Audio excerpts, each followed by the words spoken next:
கர்த்தருக்குப் பயப்படுகிற மனுஷன் எவனோ அவனுக்குத் தாம் தெரிந்து கொள்ளும் வழியைப் போதிப்பார்.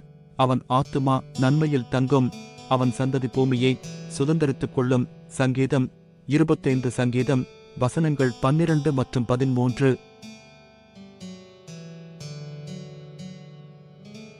கர்த்தருக்குப் பயப்படுகிற மனுஷன் எவனோ அவனுக்குத் தாம் தெரிந்து கொள்ளும் வழியைப் போதிப்பார்.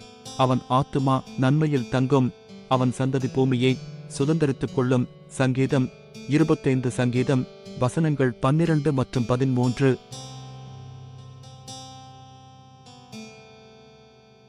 கர்த்தருக்குப் பயப்படுகிற மனுஷன் எவனோ அவனுக்குத் தாம் தெரிந்து கொள்ளும் வழியைப் போதிப்பார். அவன் ஆத்துமா நன்மையில் தங்கும், அவன் சந்ததி பூமியை சுதந்தரித்துக் கொள்ளும். சங்கீதம் 25 சங்கீதம் வசனங்கள் 12 மற்றும் 13.